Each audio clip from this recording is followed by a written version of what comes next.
Alors juste avant de commencer cet épisode, je voudrais quand même rendre hommage à Océan Pogé, qui est un freelance que j'ai trouvé sur Upwork et qui m'a bien aidé à corriger la qualité du son de la piste de notre invité du jour. C'est un épisode qui me tenait vraiment à cœur d'enregistrer avec Marie. On a confronté nos défis respectifs, même si le mien n'a absolument rien à voir avec le sien en termes d'ampleur, mais je tenais absolument à enregistrer cet épisode et puis aussi à le diffuser. Vous pourrez l'entendre. On a enregistré en novembre, on est en février. C'est pas que j'ai traîné pour diffuser, j'ai traîné pour réussir à trouver une solution pour corriger la qualité audio de la piste de Marie. Donc ne m'en voulez pas si la qualité n'est pas à la hauteur de ce que vous avez l'habitude d'entendre. Malgré tout, ce qui compte, c'est le discours. Je vous laisse découvrir cette interview avec Marie Léoté, alias l'outil runner. Salut les sportifs! Juste avant d'appuyer sur le bouton de ta montre et de démarrer ton entraînement avec un superbe podcast dans les oreilles, eh bien, je t'invite à aller faire un tour sur devenirtriathlète.com/livre. Tu vas pouvoir découvrir le livre Devenir triathlète que l'on a rédigé à 7 mains sous la direction d'Olivier de Scooter et dans lequel on t'explique comment devenir triathlète, comment progresser en triathlon et enfin comment performer en triathlon. Allez, on arrête de parler, c'est parti! Salut les sportifs, c'est Hermano et que Hermano aujourd'hui sur le podcast Devenir triathlète. Mon compère Olivier n'est pas présent pour quelques épisodes, mais ne vous inquiétez pas, il va revenir bientôt en forme. En attendant, j'ai quand même un invité, ou plutôt une invitée qui était déjà venue sur le podcast sur les épisodes 151 à 154. Elle a réalisé une superbe expérience, un super défi, bien au-delà de ce que moi j'ai réalisé, mais je dois dire que elle avait aussi un petit peu contribué à faire pousser la petite graine qui était déjà en moi, même si je pensais déjà à ce défi, elle m'a aidé aussi à le construire. Je veux parler de Marie Léoté. Salut Marie. Salut Hermano, content de te retrouver. Et bah pareillement, au final ça fait quand même 3 fois maintenant, hein. Une fois on s'est rencontrés, la première fois qu'on s'est rencontrés, on a partagé un petit peu du bout de ton tour du monde. La deuxième fois, c'était pour enregistrer les épisodes de Devenir triathlète. Et puis là, on remet le couvert. On va reparler avec toi un petit peu de justement ton big défi. Ouais, la boucle est bouclée maintenant. Et puis, ça fait quand même 1 an maintenant que je suis revenue de ce tour du monde. Donc, c'est passé des choses. J'ai dû gérer l'après. Je crois que c'est quelque chose qu'on a en commun. Tu es en plein dedans en ce moment. Tu gères l'après de ton propre défi. Et c'est vrai que c'est un sujet très intéressant, pas seulement pour des grosses aventures comme la mienne ou comme la tienne, mais aussi parfois des retours de course, des retours de quand on s'investit pendant très longtemps sur un projet et il faut gérer l'après, divers mesures. C'est clair. C'est vrai que sur le podcast, on a souvent eu l'occasion de parler de cette petite mort du sportif, la déprime, le blues post-marathon. Toi, t'es bien au-delà de ça, puisque j'ai arrêté les comptes, mais je crois que tu courais tous les jours quand tu courais au moins un marathon, plus ou moins. On va revenir là-dessus, notamment pour celles et ceux qui ne t'auraient pas encore écouté. Donc, ce que je te propose, c'est de reprendre le fil normal du podcast Devenir triathlète. On demande à nos invités de se présenter. Donc, dis-nous tout. Qui est Marie Léoté ? Je m'appelle Marie Léoté, j'ai 46 ans maintenant. Et à 42 ans, en décembre 2019, je me suis lancée dans un tour du monde en courant. Tour du monde en courant, vous avez bien entendu. Donc, ça consistait à traverser 4 continents, de part en part, c'est-à-dire d'océan à océan.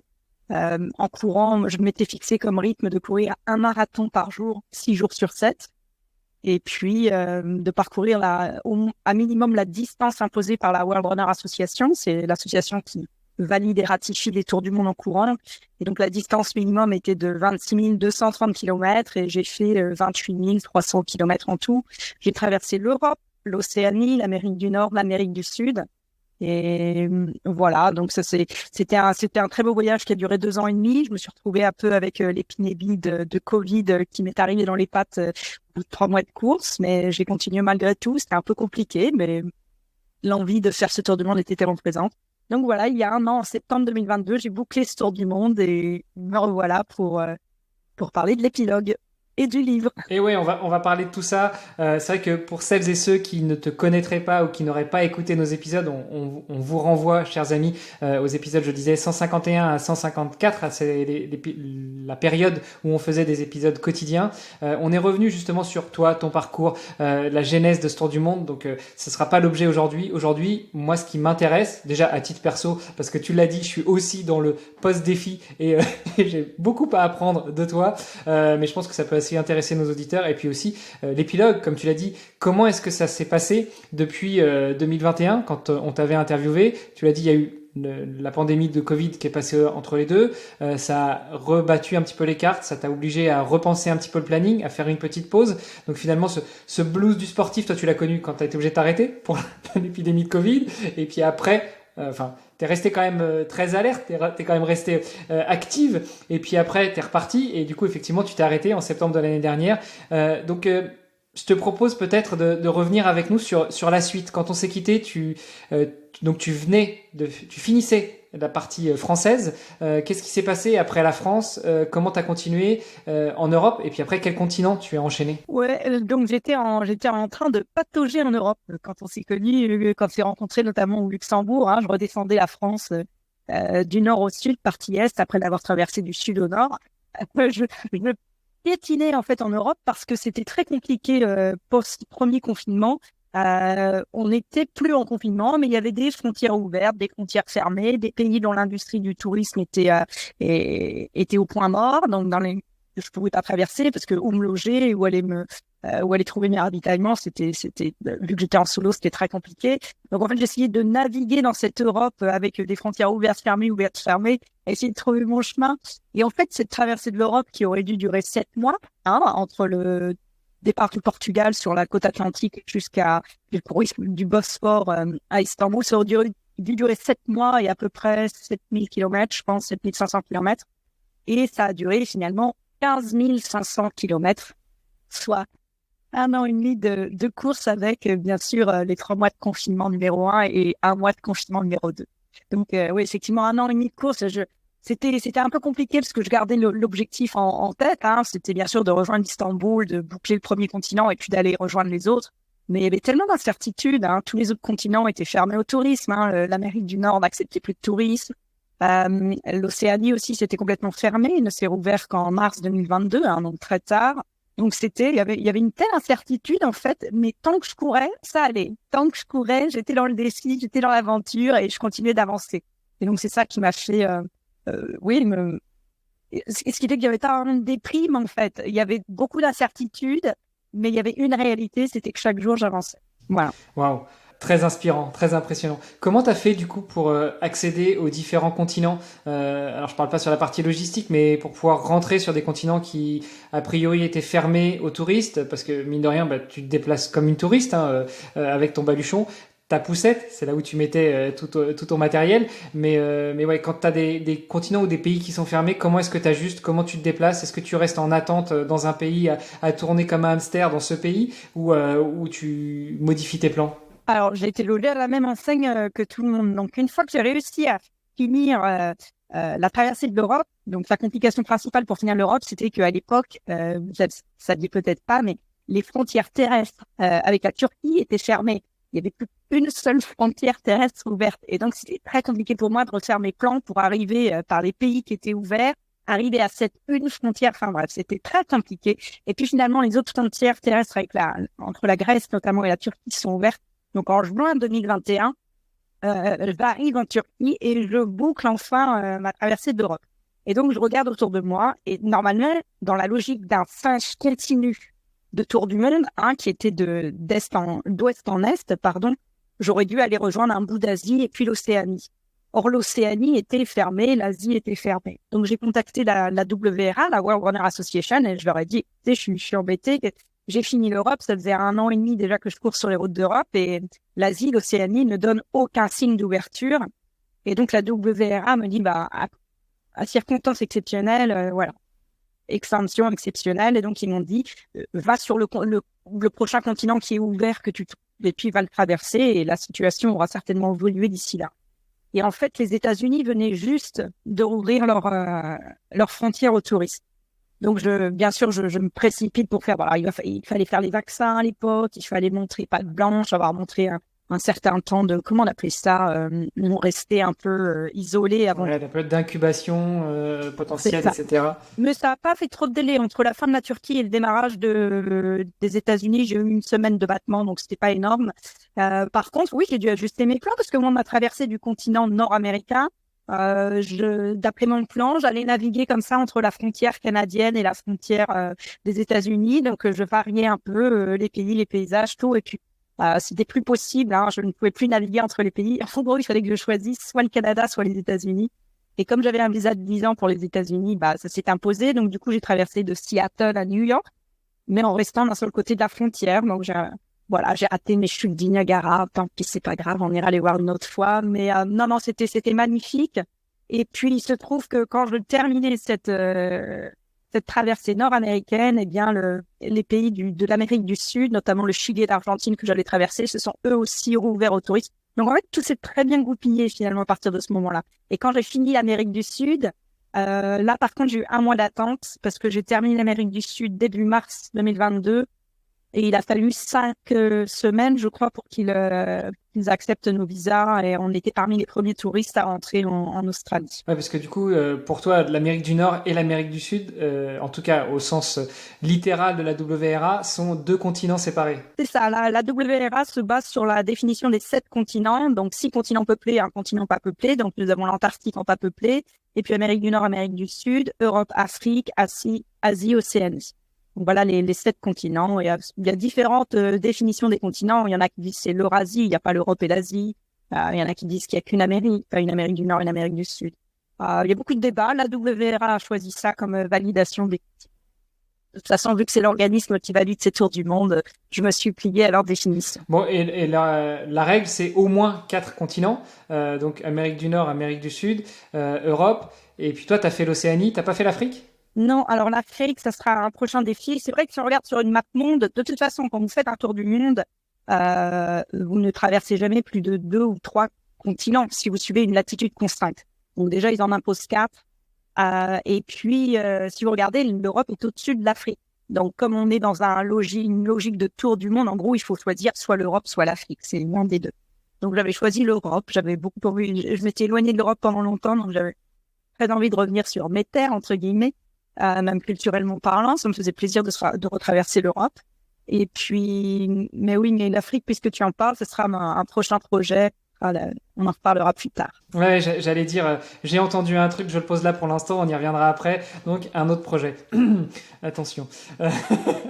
Pour revenir sur ce défi, sur ce projet de tour du monde, j'ai 2 questions. Peut-être que tu pourras répondre aux 2 en même temps, mais revenir sur pourquoi. Qu'est-ce que tu cherchais et forcément, qu'est-ce que ça t'a apporté? Et puis la deuxième, c'est comment on finance quelque chose comme ça? Parce que bon, moi, je me suis lancé dans un défi d'1 mois. Ok, je laisse la famille, le boulot de côté. Mon patron et mon associé, il est cool. Il me laisse prendre 1 mois entre guillemets de vacances sans trop bosser. Mais là, toi, t'es parti et en plus avec le Covid au milieu pour 2 ans et demi. C'est pas juste, je mets ma vie en pause pendant 2 ans et demi. Il y a plein de choses à faire. Ouais, c'est juste. Et c'est des questions que j'entends souvent. Alors pour répondre à la première, qu'est-ce que j'étais partie chercher? Moi, je suis en quête du monde depuis que j'ai commencé ma vie d'adulte. Hein. Donc ça fait depuis mes 20 ans, je suis nomade. Je vis quelques années dans un pays, et puis je change, et puis je change, et puis je change. Hein. Tout ça guidé par aussi des choix professionnels naturellement, et puis par la maîtrise de plusieurs langues. Donc, j'allais continuer cette quête du monde. Pour moi, j'allais en chercher avec, pourtant un courant. J'allais en chercher une quête. C'était une quête sensorielle du monde. Avoir une expérience unique du monde. Et c'était ça au plus profond de moi de ce que j'allais chercher. Ça, je le savais dès le départ. C'était vraiment ma quête propre personnelle très ancrée en moi. Alors, comment on le finance? La question s'est posée naturellement dès le début. Hein. Dès que l'idée est arrivée, il a fallu se dire, mais est-ce que avant même de penser à quelque préparation que ce soit, c'était est-ce que je serais en mesure de me financer? Parce que moi, sur le papier, j'avais rien qui pouvait accréditer que j'allais aller jusqu'au bout. Quel sponsor assez fou allait vouloir se ranger à mes côtés? Une fille qui est directrice financière à Singapour, qui court depuis 10 ans et puis qui, oui, elle a fait quelques marathons, mais genre 1 par an. Elle a fait des Ironman, mais bon, c'est pas une athlète extraordinaire non plus. Elle est dans le milieu du paquet. Donc, en fait, je savais que je n'allais pas trouver de sponsor. C'était une évidence pour moi. Et donc, je me suis dit, la seule manière d'y arriver, c'est d'être autofinancé, mais c'est d'accepter de mettre absolument tout sur la table. Alors, à 42 ans, j'étais divorcée, j'ai pas pu avoir d'enfant, donc j'avais pas cette responsabilité-là non plus. Donc, pour moi, c'était plus simple. J'ai vendu tout ce que je possédais, c'était pas grand-chose, hein, mais j'ai vendu mes meubles, je suis repartie en Europe avec juste 2 valises sous le bras. C'est tout ce qui me restait, et puis mes cartons de livres. Et puis, j'y ai tout mis. Donc, il y a eu 2 ans de préparation dans lesquels j'étais vraiment à la ceinture, hein, c'est-à-dire que je comptais mes dépenses quotidiennes en jours sur le tour du monde. Donc, tu vois, un truc bête. une journée sur le tour du monde, c'était 79 euros. Donc, c'est idiot, mais si j'allais acheter une bouteille de vin à 20 euros, je me disais, bah non, je vais pas l'acheter parce que c'est un tiers d'une journée sur le tour du monde. Donc, en fait, je mesurais tout. Donc, pendant 2 ans, j'étais un petit peu obsessive avec ça. Mais ce qui m'a permis quand même de pouvoir me dire, je mets tout sur la table. Je rentrerai certainement les poches vides. Et je suis rentrée les poches vides. On en reparlera après. Mais c'était d'être prête à faire à ce niveau de sacrifice. Parce que vous faites le calcul, 79 euros par jour pendant 2 ans et demi. Et puis, vous ajoutez les grosses dépenses logistiques que je mets pas dedans. Par exemple, les billets d'avion sont pas inclus. Les dépenses d'équipement. Ça, c'était les 119 euros par jour. C'était ce qui était logement, nourriture, et puis toutes les petites dépenses du quotidien, faire des machines à laver, réparer son équipement, acheter une paire de chaussures de temps en temps. Voilà. Donc, on arrivait à ce chiffre-là. Et donc, dans mon cas, personne complètement anonyme, sans aucun profil particulier sportif, voilà, c'était, j'y ai tout mis dedans. Littéralement. Pourquoi y revenir après? Tu nous dis, t'es revenu effectivement avec rien dans les poches, avec les poches vides. Déjà, sur cette partie un peu financière, pour finir dessus. Et par contre, j'imagine que t'es pas revenu complètement à vide. T'es revenu peut-être avec ce que t'étais parti chercher, avec plein d'expériences, plein d'anecdotes, plein de choses en tête. Je te laisse revenir là-dessus. Oui, moi je dis souvent une de mes... Enfin, un de mes auteurs préférés, c'est John Fante. J'aime beaucoup la littérature américaine de cette période-là. Et puis, son héros, Bandini, c'était un type un peu... il faisait son rêve tout le temps. C'était d'être un peu un auteur, un artiste reconnu américain, un écrivain. Et il y avait cette phrase qui lui collait un peu au basket, c'était « les poches vides, mais le cœur plein ». Et moi, j'ai toujours su que ça serait le cas. Je me suis dit, si c'est pas possible de partir en quête d'une expérience unique, sensorielle du monde, pendant 2 ans et demi, dans le dénuement le plus complet, parce que même si j'ai mes économies pour subvenir à mes besoins, sur la route, quand vous me regardiez, j'avais rien. J'avais une poussette devant moi qui contenait un sac de 12 kilos d'affaires, et encore, voilà, ma vie était littéralement dans un petit sac de voyage. Donc, c'était le dénuement le plus complet. Et je me suis dit, c'est pas possible de revenir de ce voyage, les poches et le cœur vides. Parce que c'est comme dans ce poème d'Ithaque où en fait, quand Ulysse va vers Ithaque, Ithaque n'a rien à lui apporter. Et dans le poème, il dit ne t'étonne pas si tu trouves Ithaque pauvre en arrivant, elle t'a tout donné en te mettant sur la route. Et c'est ça, cette phrase elle est très importante parce que ta destination t'a déjà tout donné. Elle t'a donné le voyage, elle t'a donné ce cheminement incroyable de 2 ans et demi. Elle est là, la richesse. Donc oui, quand tu arrives à ta destination, tu as les poches vides, Ithaque est pauvre, elle a rien à te donner. Mais tu as tout le reste. Et ça, ça n'a pas de prix. Ouais, j'ai les yeux qui commencent à se mouiller un petit peu. En audio, c'est pas facile à transcrire, mais voilà, je suis transparent. Ça me rappelle beaucoup de bons moments. Toi, t'es parti pour 2 ans et demi. Tu reviens au-delà du cœur plein. Tu reviens, j'imagine, avec plein d'histoires, plein d'anecdotes. Tu peux en partager quelques-unes avec nous? Oh oui, il y en a tellement. Alors c'est vrai que dans le livre, j'en donne quelques-unes, mais on peut pas tout donner, c'est vrai. Mais écoute, là en ce moment, puisque écoute, de te reparler, ça me replonge dans ma période Luxembourg, où je peux apprécier de courir avec toi, et aussi la période belge juste avant. En Belgique, il m'est arrivé un truc incroyable. Je fêtais mes 10 000 kilomètres à Namur, et donc il y avait eu un petit article dans le journal local avec des photos de moi devant la cathédrale, posté en ligne le soir. Et donc, le lendemain matin, à 6 heures, je reviens devant cette cathédrale de Namur pour démarrer mon marathon quotidien, parce qu'il faut repartir du point où on s'est arrêté la veille. Et là, il y a 2 petits jeunes, la vingtaine, qui sont là, Jérémy et Valentin. Et puis, je leur dis, les gars, vous êtes là pour moi? C'est gentil. Puis, ils me disent, oui, on a vu que tu courais, c'est fou ce que tu fais. Donc, on vient courir un petit bout de chemin avec toi, les 15 kilomètres. On a garé notre voiture à 15 kilomètres. Je dis, c'est sympa et tout. Donc, on part à la fraîche, comme ça, à l'aube. Et puis, on commence à papoter. Et en fait, ces 2 petits jeunes, très vite, ils me touchent beaucoup parce que on est quand même en période post-confinement. Et ces 2 petits gars s'étaient préparés pour faire leur premier marathon. Et puis, bim, alors qu'ils étaient à quelques mois de leur premier marathon, clac, le Covid arrive, toutes les courses sont annulées. Et en fait, leur rêve leur est soufflé littéralement. Et du coup, perte de motivation, arrêt des entraînements, ils peuvent sortir. Donc, voilà, ils allaient toucher leur petit Graal, leur Graal tout court d'ailleurs, et puis ça leur a été enlevé des mains. Donc on court ce jour-là, et puis on arrive au 15e kilomètre au niveau de leur voiture. Je dis, tu sais, on est bien là quand même, on court bien. C'est vrai que mon rythme est un peu plus lent, j'imagine, que leur rythme. Et puis, on s'accorde, tout le monde s'accorde à dire qu'on se sent très bien. Donc, je leur dis, bah, écoutez, pourquoi pas pousser? C'est idiot, dans 6 kilomètres, on sera à 21 kilomètres. Vous pourrez dire, voilà, aujourd'hui, par un petit dimanche d'hiver, j'ai fait un demi-marathon. Et puis, alors, tout le monde est très enthousiaste et on va courir jusqu'à ce 21 kilomètres. Et on arrive à 21 kilomètres, on fait une grosse pause. Il y en a un qui se propose pour téléphoner, pour organiser leur retour chez eux. Je dis, attendez, avant d'appeler, c'est quoi votre plus gros entraînement que vous avez fait avant votre marathon? Et là, ils se regardent, ils se disent, bah, je crois qu'on a couru 27 kilomètres, c'était notre plus grosse course. Je dis, bah, écoutez, on est à 21. Dans 6 kilomètres, on est à 27. Ça serait dingue quand même, alors que vous n'avez pas fait d'entraînement depuis des mois, qu'on arrive à faire à maximiser votre entraînement. Alors, on rigole un peu, puis ils me disent, OK, bon, on court 6 kilomètres. Je vous la fais courte, on arrive à 27, je leur dis pourquoi pas 30, on arrive à 30, je leur dis plus de 12, on court le marathon. Et il se trouve que ce jour-là, ces deux petits jeunes, ils ont couru leur premier marathon à côté de moi, en 4h30 en plus, c'était pas un temps dégueulasse. Et c'était sans entraînement, ils avaient lâché leurs entraînements depuis pas mal de temps. Et ça, pour moi, c'est une anecdote géniale parce que aussi, ça peut-être qu'ils se sont rendus compte ce jour-là qu'en fait, l'état d'esprit dans lequel on faisait les choses allait changer énormément la perception de l'effort qu'on faisait.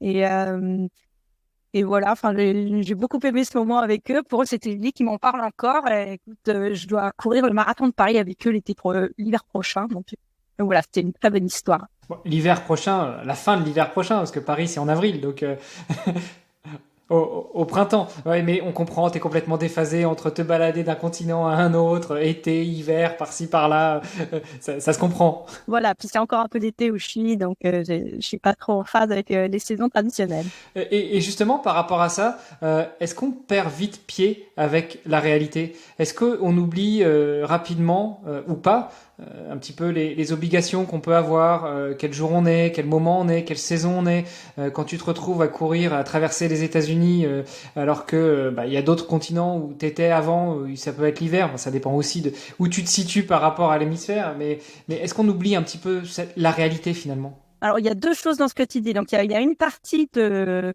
la réalité qui est la réalité de la vie où on travaille, où on a des obligations sociales, des obligations financières, des obligations professionnelles. Celle-là, oui, on la met de côté immédiatement parce que tout d'un coup, il y a plus. Moi, j'avais un boulot quand même. J'étais CFO à Singapour. Donc, si tu veux, le téléphone, il sonne à n'importe quelle heure du jour et de la nuit. Il n'y a plus de samedi, il n'y a plus de dimanche. Moi, quand je me préparais pour le tour du Maine, quand j'allais faire mes marathons, enchaîner les marathons pendant mes vacances et mes week-ends, il y avait le téléphone qui sonnait le samedi parce qu'on me demandait de débloquer ceci ou cela parce qu'il y avait un problème. Donc, quand j'ai commencé le tour du monde, ça, effectivement, ça a été un grand soulagement de se déconnecter de ça complètement. Il n'y avait plus aucune autre obligation que mon obligation envers le tour du monde. En revanche, pour ce qui est de la connexion aux saisons, etc. Ah non, alors on est en plein dedans. Je savais jamais si on était un lundi, un jeudi ou un dimanche. Alors vraiment, j'ai perdu le fil des jours très rapidement. En revanche, non, les saisons, parce que justement, au contraire, on est au contact du monde tous les jours, de la nature, on voit les petits changements subtils, tout d'un coup, on se sent glisser. J'adore quand on glisse doucement entre l'été et l'automne, comme ça, où on sent tout d'un coup la fraîcheur arriver.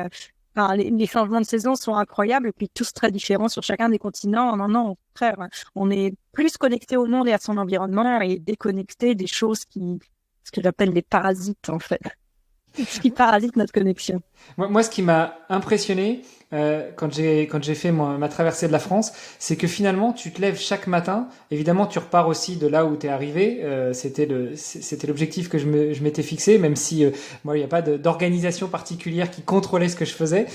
Et puis, tu te lèves chaque matin dans un endroit différent, dans des conditions différentes, dans des odeurs différentes, dans un climat différent. Et par contre, tu te rends très vite compte quand tu regardes un petit peu en arrière qu'en 3, 4, 5 jours, la vitesse à laquelle tu évolues. Alors évidemment, tu n'évolues pas à la même vitesse qu'en voiture, en avion, en train ou même en vélo. Mais quand tu regardes en arrière, ça fait déjà une semaine que tu cours, tu t'es fixé 50, 60, 70 km par jour et tu te rends compte finalement que ça avance en fait. Mais que malgré tout, tout change. Le climat change, les paysages changent, les gens changent aussi. Est-ce que tu as vu les mentalités changer au fur et à mesure de ton tour du monde ? Oui, mais c'est ça qui est incroyable. Ce que tu décris, c'est tout à fait juste, c'est tout à fait ça. C'est l'intensité extraordinaire qui fait que moi, quand les gens me parlent, me disent, non, mais franchement, cette monotonie ne t'a pas pesé, la lassitude, la même chose tous les jours. J'ai envie de leur dire, mais Ah non, non, non, mais venez, je vais vous expliquer.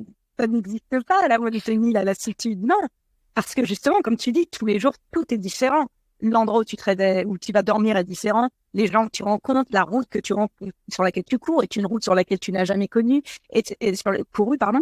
Et tout est différent chaque jour, ce qui procure une intensité rare et absolument extraordinaire. Jamais on connaît une intensité comme ça dans la vie de tous les jours. Ça n'existe pas. Donc, bien sûr, on y voit les ébullitions. Mais alors, ce que tu dis est aussi très intéressant parce que j'ai parfois le retour de gens qui ont fait, par exemple, il y avait ce journaliste qui était venu courir une semaine avec moi en Argentine. Et j'étais en train de traverser la grande pampa argentine entre Mendoza et San Luis.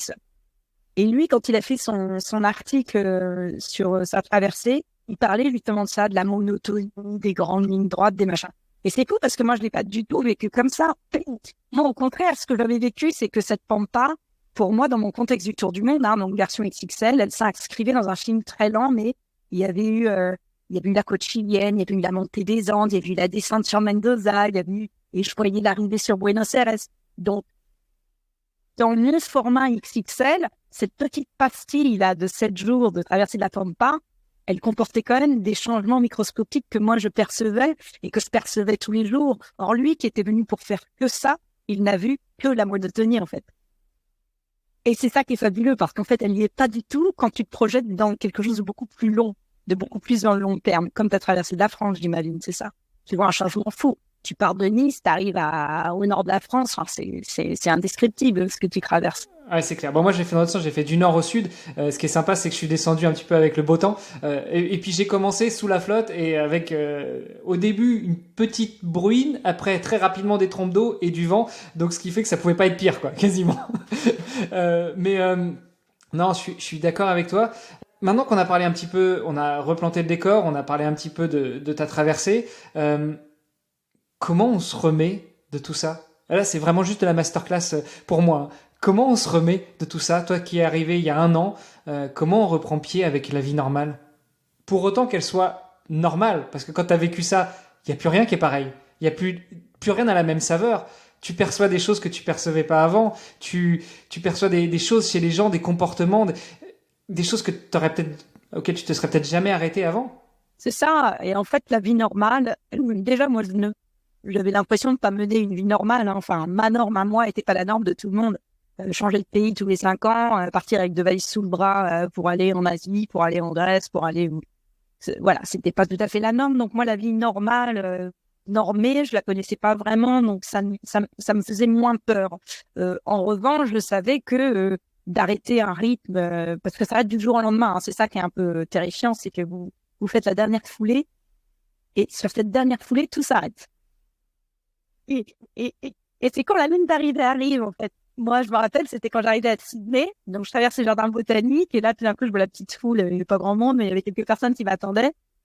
Et c'est dans ce moment-là que je réalise, bon sang, mais je me suis beaucoup projetée dans l'après. Enfin, j'ai essayé de faire le travail de me projeter dans l'après, mais j'ai jamais visualisé ma dernière foulée, quoi. Le moment où j'accepte que mon dernier pas, là où j'arrête les GPS, et ben voilà, ça signe la fin du truc.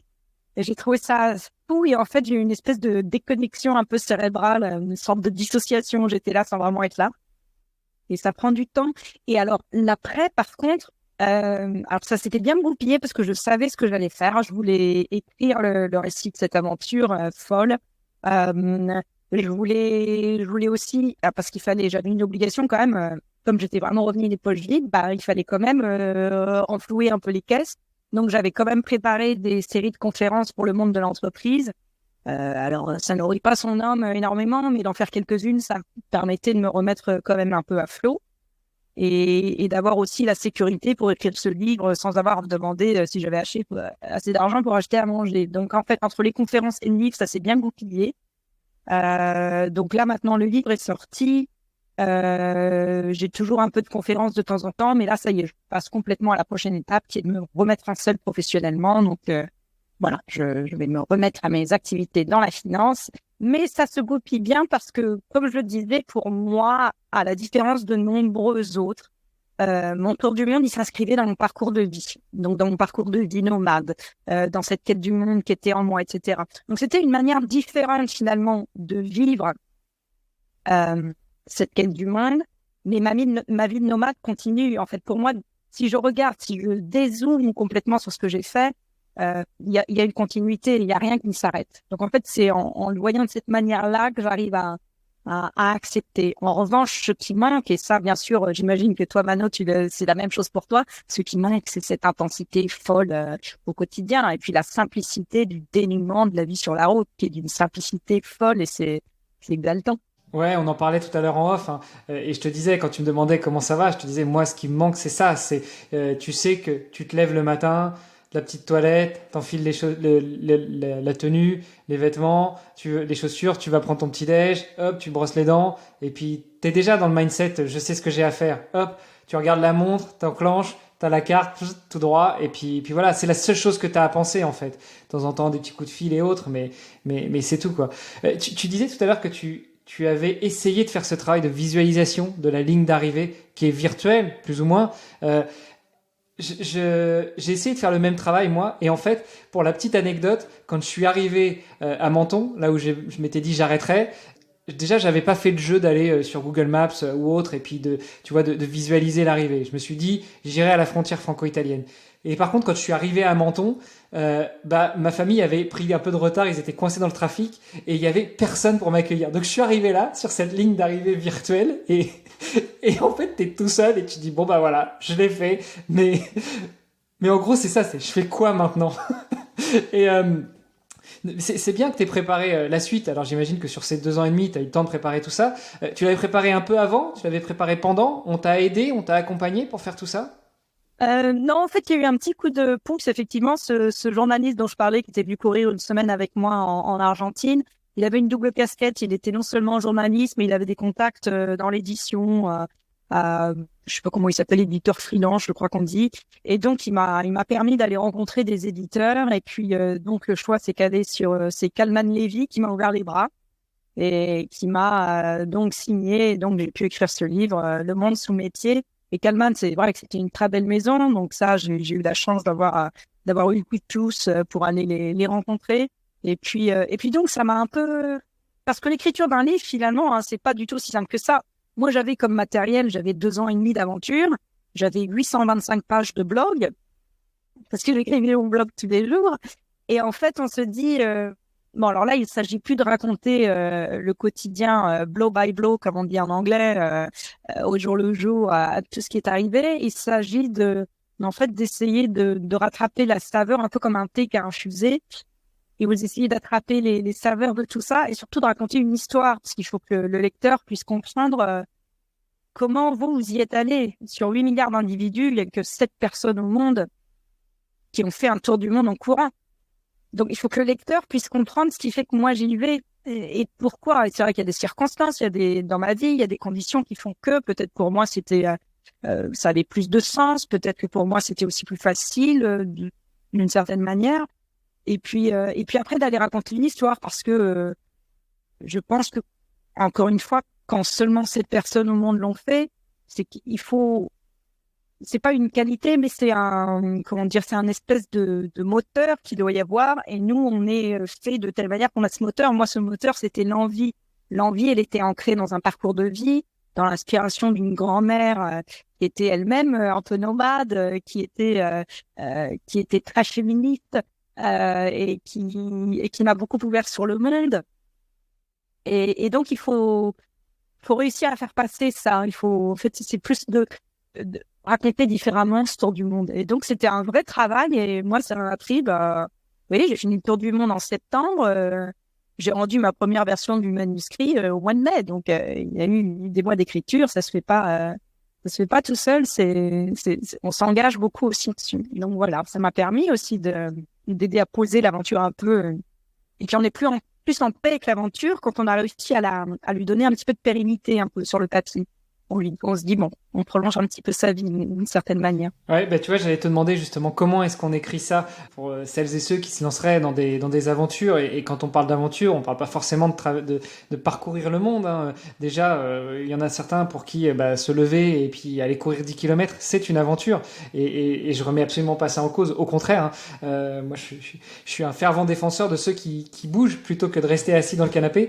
Donc, on peut tous raconter notre aventure, mais ouais, comment est-ce qu'on arrive à poser ça? Tu l'as dit, trouver le fil, qui va te permettre de raconter une histoire, de pas se perdre non plus dans tous les détails. 825 pages de blog, ça veut dire que tu les relis un petit peu, tout au fur et à mesure. Tu fais appel à ta mémoire, tu te bases uniquement sur ta mémoire, tu essayes de ressortir le fil rouge de tout ça. Comment est-ce que tu construis ton histoire de ton tour du monde? Ah bah, ça a été la partie la plus compliquée en plus, hein, vraiment de construire ça. Moi, je voulais vraiment, je voulais qu'il y ait quand même un cheminement, une ligne de temps, hein, quand même si je voulais pas raconter un truc chronologique.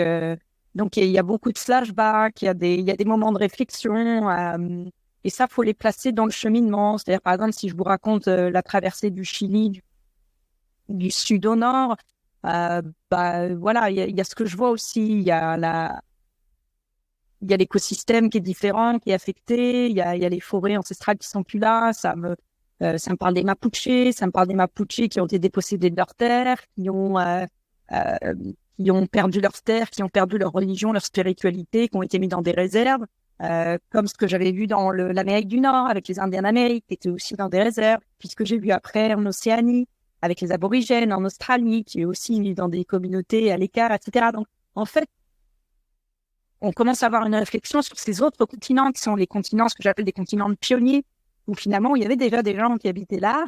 Les pionniers arrivent, ils mettent une grande ligne de train qui transperce le pays de part en part, et puis bah, les pauvres gens qui habitaient là avant, soit on les zigouille, soit on les met dans des réserves. Donc, il y a un peu ce côté brutal aussi de traverser, parce que on traverse les continents, mais on en traverse aussi l'histoire. Il y a des jalons un peu historiques, ça nous replonge dans ça. Moi, la traversée du Chili m'a aussi replongé dans l'horreur de la dictature de Pinochet. Quand j'arrive à Valparaiso et que c'est une ville qui est magnifique avec des grandes fresques peintes partout sur les murs.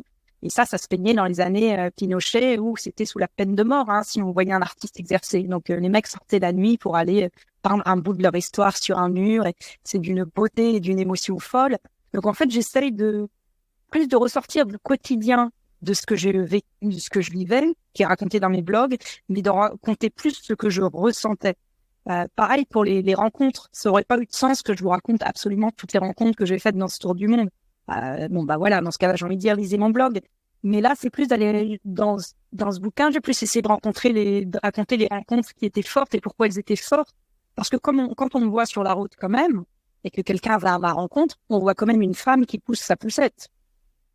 Donc, dans 99% des cas, on s'imagine que je pousse mon enfant dans cette poussette. Donc, les gens qui vont me voir, ils font cette démarche. Alors qu'il y a une ironie dingue, c'est que dans ma vie, bah, j'ai eu douleur de femme, c'est que j'ai pas pu avoir d'enfant, justement. Et j'ai pas pu avoir d'enfant, et je cours à travers le monde en donnant l'image d'une femme qui court avec son bébé. C'est une ironie, j'aurais pas pu l'écrire, celle-là. Tellement elle est folle, donc il faut aussi l'expliquer aussi. Donc, voilà, c'est d'écrire les choses différentes et de leur donner de trouver un peu le fil rouge de tout ça, finalement. Et pour conclure là-dessus, le fil rouge, en fait, je le raconte, je crois, dès le début du livre, où cette fameuse grand-mère qui était féministe, qui était directrice de la bibliothèque féministe de la ville de Paris, elle a beaucoup bossé pour mettre les femmes à leur place dans le monde de la littérature.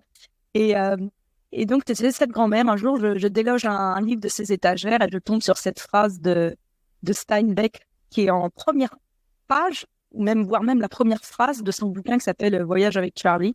Et ça dit quand j'étais jeune et possédée du besoin d'être toujours ailleurs, les gens mûrs m'assuraient que cette maladie guérirait avec le temps. Et puis les années passent, en gros, et cette maladie, je le crains, est incurable. Et là, je trouve la validation. J'ai 15 ans, je dis ça et je me dis, ouais, ça va, mon cas n'est pas désespéré. Je me sens nomade dans l'âme et il y en a d'autres que moi. Et en fait, j'ai lu son bouquin parce qu'il donne la validation de ça. C'est, voilà, quand on est possédé du besoin d'être toujours ailleurs, quand on se dit toujours, c'est pas de se dire l'herbe est peut-être plus verte ailleurs, c'est la curiosité incroyable de se dire, mais comment on vit ailleurs? Moi, j'aimais pas du tout être touriste quand on allait en tourisme avec mes parents, parce qu'on y allait, on restait une semaine, 2 semaines dans un pays et on rentrait. Et moi, j'avais cette frustration de me dire, mais ils vivent comment, les gens là-bas? Moi, j'aimerais bien vivre là. Quand on habite dans cet appartement, on fait quoi comme métier? On va où faire ses courses? Moi, c'était ça qui m'intéressait. Donc, en fait, d'être nomade. Donc, c'est de retrouver un fil rouge et puis de donner du sens aux choses. Est-ce que du coup, tu l'as trouvé cette réponse-là? Parce que as traversé le monde, tu as parcouru le monde en courant, enfin tu as plus fait un tour du monde parce que tu n'as pas parcouru le monde entier. Mais est-ce que tu as trouvé cette réponse? Parce que finalement, tu sautais d'un endroit à 42 km plus loin le lendemain. Tu prenais pas trop le temps de t'établir, de découvrir la culture, les gens à un endroit en particulier. Après, bien sûr, quand tu traverses un pays, quand tu traverses un continent, finalement, tu es un peu immergé dans cette culture. Mais ça reste que très éphémère. Oui, c'était un complément en fait, parce que moi, depuis mes 20 ans, donc j'avais cette quête du monde en mode, allez, je m'installe en Écosse pendant quelques années, et puis c'était 4, 5, 6, 7 ans, et puis j'y travaille, je m'imprègne de la culture, etc. Puis hop, je prends mes bagages, hop, j'ai une opportunité pour bosser en Grèce, paf, j'y vais. J'apprends la langue, j'apprends la culture, etc. Donc en fait, ça, moi, je l'ai fait pendant 20, un peu plus de 20 ans. Et quand j'ai 42 ans et que je pars dans ce tour du monde, c'est parce que justement, je vais en chercher une espèce d'expérience accélérée, en fait, où je me dis, il me faudrait combien de vies pour faire le tour du monde en mode nomade, je m'installe, je m'imprègne, etc. Donc, j'allais chercher autre chose, hein. C'était plus la quête sensorielle, comme je disais, du monde. C'était vraiment les 5 sens en éveil. La culture, je l'attrapais au fur et à mesure, parce que quand on rencontre des gens, quand on traverse les villes, d'ailleurs, on apprend les marqueurs de la culture dans l'architecture, dans ce qu'on voit autour de nous, dans les champs cultivés, dans la manière dont vivent les gens. Tu sais, en Europe, quand je passe de la Croatie à l'Albanie, d'ailleurs, est-ce que c'était la Croatie à l'Albanie? C'était oui. Et je passe cette frontière et tout d'un coup, je me retrouve en Albanie tout le temps. Je vois des minarets, je vois des gens qui voyagent sur des carrioles tirées par des ânes ou des chevaux, ou bien alors des vélos déglingués. Et puis après, je me dis, mais je suis projetée dans un autre monde. Et c'est parce que c'est un changement culturel qui est brutal, hein. Quand on rentre en Albanie et je découvre un pays extraordinaire, qui fait partie de mes pays préférés de l'Europe. Et puis il y a des frontières qui sont plus douces, où on passe doucement de la culture albanaise à la culture grecque, parce que c'est une région qui a été souvent, un coup elle était albanaise, un coup grecque, etc. Donc, il y a des passages de frontières et de cultures qui sont plus subtils, mais en fait, en voyageant comme ça, par petits rythmes, hein, de 40 km en 40 km, on arrive finalement à capter la culture différemment, à utiliser ces 5 sens, ce que je vois quand je suis en Grèce, et tout d'un coup, je vois les traces de la culture vénitienne, et tout d'un coup, etc. On en attrape l'histoire, on en attrape tout, la culture culinaire, les accents qui chantent, on attrape beaucoup de choses. Ouais, ça va très vite, mais ça va aussi très lentement. Et c'est l'un des plaisirs du voyage à pied, que ce soit en marchant ou en courant. C'est ça. Il y a un côté, tu sais, je vais te donner une image pour ça. Quand le Covid arrive, je suis à Pise en Italie et je suis sommée de quitter le pays. Donc je prends un avion qui me ramène à Paris. Et quand l'Italie se déconfine au bout de 3 mois, il faut que je reparte de Pise. Donc je reprends un avion et je fais donc Paris-Pise en avion. Et donc le vol, il dure, je sais pas moi, 1h30, quelque chose de ridicule. Et je regarde par le hublot de la fenêtre, je vois des champs, je vois les Alpes, et hop, pouf, je vois l'Italie, puis on atterrit. 1h30, c'est bouclé. Et en fait, je l'ai fait plus tard, cette traversée dans mon tour d'Europe qui n'arrêtait pas de piétiner à cause du Covid. Je suis remontée quasiment de l'Italie, enfin, jusqu'à la France, et puis après, je suis redescendue de la France jusqu'à l'Italie. Et je me suis dit, c'est fou, parce qu'en fait, quand je regardais par le hublot, j'ai eu une expérience très zoom maximum, quoi, où j'ai vu, voilà, des champs cultivés, hop, des montagnes avec de la neige, et pof, les plaines de l'Italie qui claquent, voilà. En 1h30, l'expérience était bouclée. Si je l'avais traversé en voiture, j'aurais vu quoi? J'aurais vu une autoroute, des stations resto-routes, j'aurais vu des forêts sur les côtés, et puis des tunnels, et puis des montagnes, voilà. Ça aurait été bouclé en 1 ou 2 jours. Mais là, de l'avoir traversé à pied, c'est fou, parce que tous les jours, je me rappelle le lever de soleil ce jour-là, je me rappelle les odeurs, je me rappelle les gens que j'ai rencontrés en route, je me rappelle où j'ai dormi la nuit, je me rappelle l'endroit où je me suis arrêtée sur le bord de la route pour faire une pause. Je me rappelle la foule de mémoires sensorielles qu'on a de ce voyage-là. Alors, il y a 1000 façons de le faire. Donc, c'est lent et c'est très rapide. Pour moi, c'était le bon rythme. C'était le rythme qui me permettait, avec mon petit filet à papillon, d'attraper tout ce que je voulais. Et je trouve ça fabuleux. Tu parles de cette partie un peu sensorielle. Est-ce que dans le cadre de ton tour du monde, ou même depuis un an que tu es arrivé, Des moments, tu as certaines odeurs que tu sens qui te renvoient comme un flashback. Tu sais, comme on voit souvent dans les films, une lumière, une musique, et le héros repart en arrière. Ça te fait ça aussi? Bah écoute, là, tu fais bien de me dire ça. Juste avant l'enregistrement de ce podcast, je suis allée faire un petit tour en courant. Et pourtant, il est tard dans la saison. Mais j'ai senti au détour d'une petite route l'odeur, tu sais, des figues qui étaient trop mûres, qui sont tombées de l'arbre et qui sont écrasées par terre et qui ont été un peu chauffées par le soleil. Cette odeur très sucrée, très caractéristique. L'air qu'on respire est très dense d'un coup. Et je me suis pris ça en plein nez et je me suis retrouvée dans ma traversée de la Grèce août-septembre quand je chantais, en fait. Avant même de voir le figuier, je chantais les arbres et j'adorais les manger parce qu'en plus, c'est super de manger une figue, c'est plein d'énergie et tout quand on court. Et donc, voilà. Et donc, voilà. Juste aujourd'hui, là, il y a à peine une heure, je m'en suis pris un flashback et ça arrive tout le temps, oui. Tu m'étonnes, ça doit être un petit peu déroutant parfois. Et puis une fois que tu l'as apprivoisé, une fois que tu t'es habitué, je pense que c'est un peu comme le shoot d'un drogué. C'est le genre de choses que tu recherches un peu, non? Oui, ça vous replace directement. Mais ce tour du monde, il est pas mort pour moi. Ça m'arrive même bêtement, hein, des fois. J'ai imprimé mon blog, donc j'ai imprimé mes 825 pages de blog. J'avais fait un espèce de gros livre énorme, et de temps en temps, je repasse comme ça. Et puis, voilà, je passe pas non plus des heures, mais c'est vrai que ce qui est incroyable, c'est que j'en ai oublié aucune. Ça m'arrête jamais de tourner une page et de me dire, ah tiens, je me souviens pas de cette ville. Ah bah tiens, qu'est-ce que j'ai fait ce jour-là? Et chaque fois que j'en tourne une, alors que ça fait quand même, bon, l'aventure s'est terminée il y a un peu plus d'un an, je l'ai commencé il y a 4 ans, et bah, chacune des journées de ce tour du monde, sans aucune exception, a été imprimée de manière, mais j'ai l'impression, indélébile dans ma mémoire. C'est pas possible, il n'y en a pas une. Parfois, je vois juste le titre ou le jour, je me dis, ah, tiens, là, j'arrivais à Maribor. Ah ben voilà, il pleuvait, ah ben oui, j'ai dormi là. Tout me revient, tout.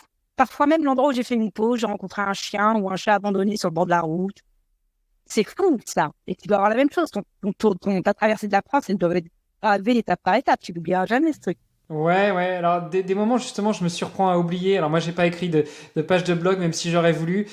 C'était un peu l'idée au départ, et puis finalement, j'étais absorbé par profiter, par kiffer, comme diraient les jeunes. Ça fait tellement vieillard quand tu dis comme diraient les jeunes. Je me sens vieux d'un coup. Mais non, mais par contre, j'ai fait pas mal de photos et je me replonge dans mes photos. Ah bah voilà, c'est ça. Et tu vois, hier, justement, après le dîner avec mon épouse, on prenait un peu de temps pour tranquillement se prélasser dans le canapé, regarder la télé. Et puis on se rappelait une étape où j'étais, parce qu'on parlait des différentes douleurs que j'avais pu rencontrer, et je me souvenais plus du nom de l'étape, mais je me souvenais de certaines choses. Je me souvenais des gens qui m'avaient accueilli. Je me souviens que c'était près d'un lac. Je me souviens que j'avais vu la mère d'un copain qui était venu m'apporter un chèque pour contribuer justement aux causes que je soutenais. Et donc en retirant un peu le fil, je suis retombé sur le nom de la ville en question. Mais par contre, effectivement, j'avais les flashbacks de certaines vues de cette descente pour tout partager. Mon épouse me demandait à quel moment t'as pleuré pendant le défi.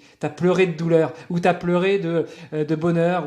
Et je me souvenais de ça dans une grande descente. J'avais mal à mon tendon d'Achille et j'en pleurais de douleur, et j'étais au téléphone avec elle, avec les écouteurs vissés sur les oreilles, et j'essayais juste de me rappeler cette fichue ville. Mais ouais, je vois très bien de quoi tu veux parler. Et pardon, je rebondis juste sur un truc, mais parce que tu as touché un truc, tu disais justement avec ton épouse. Moi, il y a un truc fabuleux, c'est que je suis partie dans ce voyage en solo complètement. Donc, mes 2 premières années de route, elles étaient 100% solo, toute seule avec ma poussette. Donc, en fait, le blog me servait à capturer tout. Et c'est vrai que j'ai des souvenirs communs quand même qui sont avec les gens que j'ai rencontrés en route, etc. Mais c'est anecdotique. Et dans les 8 derniers mois du voyage, j'ai été accompagnée par James, donc mon compagnon qui est venu au début. Son aide était juste pour transporter les affaires pendant la cordillère des Andes, pour pas que j'ai à pousser mes 30 kilos jusqu'à 4000 mètres d'altitude. Et puis finalement, donc il a traversé toute l'Amérique du Sud avec moi et toute l'Australie avec moi. Et ce qui fait la grosse différence, c'est qu'on a des souvenirs communs. Et ça, c'est d'une valeur folle, parce que ça peut être au détour d'une conversation. On se dit, tiens, tu sais, c'est comme quand on est arrivé à Goldbourg, là, où on a vu. Et puis d'un coup, il est extrêmement vivant parce qu'il vient dans la conversation. Alors que c'est vrai que plus mes 2 premières années de course viennent moins dans les conversations quotidiennes. Mais peu importe, c'est le tour du monde. Et d'avoir partagé avec quelqu'un, ça fait vraiment une grosse différence dans la manière dont tout ça est vécu après, ouais. Ah, c'est clair, c'est clair. Moi, je l'ai fait aussi, alors presque en solo, parce qu'il y avait Paul que tu as rencontré aussi, mon entraîneur qui m'a accompagné, qui conduisait le van et qui faisait des sauts de puce pour la partie ravitaillement. C'était beaucoup moins route que toi à pousser ma poussette, même si l'idée m'a traversé pendant un moment. Et justement, pareil, c'était une réflexion qu'on avait hier soir avec mon épouse. Elle me disait, je sais pas si ça aurait marché si ça avait été elle qui m'avait accompagné, parce que on se connaît bien et justement il y a peut-être aussi l'envie de protéger l'autre, la peur de la blessure, la peur de il y a des moments j'étais vraiment j'avais vraiment mal et c'est de là que la question est venue, où est-ce que tu as pleuré de douleur, mais peut-être que elle m'a dit c'est des moments où je t'aurais arrêté. Et est-ce que toi, alors on a compris que tu as rencontré James qui est venu t'aider, qui depuis est devenu ton compagnon, donc encore une belle histoire que tu as écrite pendant ce tour du monde, mais est-ce qu'il y a eu des moments où justement vous vous protégiez mutuellement, soit toi en le voyant dans la souffrance et lui disant écoute arrête-toi là, ou lui te dire non mais là tu vas trop loin Marie, stop. Mais pas vraiment, parce qu'en fait, quand il m'a rejoint, moi, ça faisait déjà 2 ans que j'étais sur la route, donc j'avais maîtrisé un peu la bête, comme on dit. J'ai pas eu de blessure pendant ce tour du monde, hein, donc il n'y a pas vraiment eu d'endroit où on a eu il y a eu quelques moments difficiles aussi quand on était dans le désert australien, en fin de désert australien, quand on finissait le Null Arbor. Il y a eu des journées mais de pluie et je courais le long de cette unique route qui traverse le pays de part en part où il y a ces énormes camions qui font 50 mètres de long. Ça s'appelle des road trains. En fait, c'est un camion normal mais qui accroche 2 autres wagons derrière lui. Donc, ça donne des trucs de 50 mètres. Alors, vous imaginez quand vous courez sur le côté de la route et donc là, il y avait ces troncs d'eau. On voyait à peine à 2 mètres devant. Et plus d'un matin, James m'a dit, tu fais off aujourd'hui, tu vas pas, tu cours pas. Et pour moi, c'était déjà tellement gravé dans mon esprit. J'ai dit, je peux m'arrêter de courir parce qu'il y a du vent, ou qu'il pleut, ou qu'il fait chaud. Enfin, pour moi, c'était tellement évident. Donc, bon, je crois qu'il avait compris. Il s'est plus adapté à mon voyage parce que mon voyage était déjà parti depuis 2 ans, donc c'est pas vraiment opposé. Mais je sais pas. Peut-être que ça aurait été très différent si on était partis à 2 depuis le début dans le voyage. Certainement. Et du coup lui t'a accompagné, c'est-à-dire qu'il courait à tes côtés tout le temps ou il faisait aussi des sauts de puce? Non. Alors lui, ce qu'il faisait, c'est qu'il était en charge du camping-car. Donc en fait, il allait conduire tous les matins. Donc si on était sur le lieu de départ, très bien. Bon, je partais en courant. Lui, il conduisait le camping-car et il allait le déposer 42 kilomètres plus loin. Et il sortait du camping-car son vélo. Et alors, soit il venait à ma rencontre, soit il avait autre chose à faire. Et il y avait des choses à voir, des grottes, des machins, des trucs. Il faisait son exploration de son côté. Et puis, on se donnait rendez-vous, plus ou moins. Il n'y avait jamais vraiment d'heure fixe, mais on savait que en milieu de journée, vers midi, on devait se revoir au camping-car. Et donc, nos journées étaient structurées comme ça. Ça veut dire que, bon, moi, si j'avais besoin de ravitaillement, si c'était une journée où il faisait particulièrement chaud, je pouvais pas transporter toute mon eau, j'avais la garantie qu'il pouvait venir me retrouver, me donner à boire. Puis le reste du temps, il était libre de faire ce qu'il voulait, donc il n'était pas complètement collé à moi et à ce que je faisais non plus.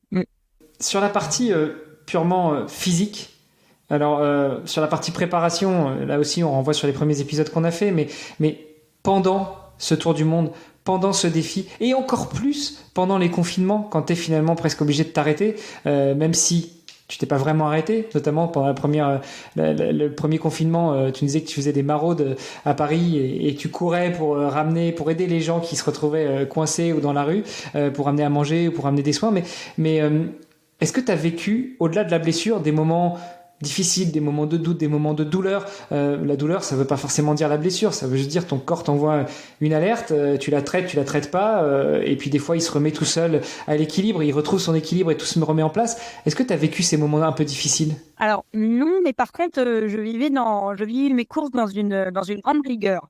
Je l'explique dans le livre hein, en détail. Je faisais ce que j'appelle le scan corporel. Donc, généralement, je lançais mon scan corporel dès le début de la course, hein, grosso modo, dès les 10 premières minutes, le temps de me mettre en jambe, de partir, pof, j'en démarrais un, juste pour voir. Et le scan corporel, il consiste à partir de la pointe des doigts de pied et de remonter, mais alors infiniment, tu vois. Je vais jusqu'à ressentir chacun des doigts de pied, pour dire ça va, il n'y a pas de frottement, il n'y a pas de machin, tout va bien. Hop, la plante du pied, hop, c'est le même exercice, le dessus du pied, les chevilles, et on passe. Et on passe l'arrière, le talon, et on passe le mollet, et on passe, etc., jusqu'au genou, tout le genou, comment ça se passe, comment il se pose. Et on remonte la cuisse, les muscles de la cuisse, ressentir l'action de chacun des muscles, et les hanches, et la posture, etc., jusqu'à la base du cou. Je vous la fais courte, donc je remontais tout. Et alors, ce scan, il peut durer très bien 5-10 minutes, si tout va bien, s'il n'y a rien. Et puis parfois, il peut durer 1 heure. Parce que tout d'un coup, là, je sens un signal dans le genou. Là, il y a un truc, ça fait pas encore mal, mais c'est une tension qui devrait pas être là. Et en fait, j'avais un niveau de finesse, de perception de tout, mais qui était un travail qui avait été démarré pendant ma préparation ou avec le physio, où on apprenait quand même à ressentir l'action de chaque muscle individuellement, à travers par exemple, il me disait, toi, là, ce muscle-là, sur l'extérieur de la cuisse, là, t'as un problème à la hanche parce que tu l'engages pas assez. Je dis là, mais comment je fais pour engager ce muscle, celui-là en particulier? Moi, je sais pas, j'appuie ma jambe par terre. Et donc, il me faisait un exercice qui allait engager uniquement ce muscle-là. Il me disait, toi, cette sensation quand tu fais cet exercice, essaie d'aller la retrouver quand tu cours. C'était un boulot, mais ça a duré 2 ans pour moi, et encore, mais je suis devenue ma propre experte comme ça. Donc, ce scan corporel, il consistait justement, et c'est marrant parce que tu l'as dit dans ta phrase, tu as dit le corps t'envoie des signaux, tu les écoutes ou tu les écoutes pas. Bah moi, j'écoutais absolument tous les signaux. Et c'est pour ça que je dis, je n'ai même pas eu une cloque. Et il y a des gens, ça les fait marrer. Mais non, parce que pour que la cloque arrive, il y a déjà eu du frottement avec quelque chose. La chaussette, la chaussure, je sais pas. Donc, tu as ignoré le frottement. Je t'ai dit frottement, moi, le cerveau, j'envoie pas le signal. Là, je direct. Et puis, il y a le frottement qui se passe. Et puis, il y a la peau qui commence à réagir. Et puis, il y a de l'eau qui commence à se former sous la peau, etc. Ça veut dire que tu imagines le nombre de signaux que tu envoies à la poubelle quand tu as une cloque qui arrive. Alors que moi, le petit signal du frottement, je suis là, non, moi, je veux pas de cloque, parce que si j'ai une cloque, demain, je dois recourir un marathon avec. Donc, j'enlève la chaussure, enfin, juste la chaussette, je fais gaffe à la manière dont les lacets sont faits, etc. Donc, j'ai pas eu une cloque, mais c'est un boulot, ça prend beaucoup de temps de temps intellectuel aussi, de faire ça. Parce que ça prend du temps et il faut s'y soumettre. Parfois, je m'y soumettais plusieurs fois par course. Donc, je démarrais le premier, souvent 10 minutes après le début de la course. Et puis, j'allais en faire soit un autre, soit encore un autre, autant qu'il fallait.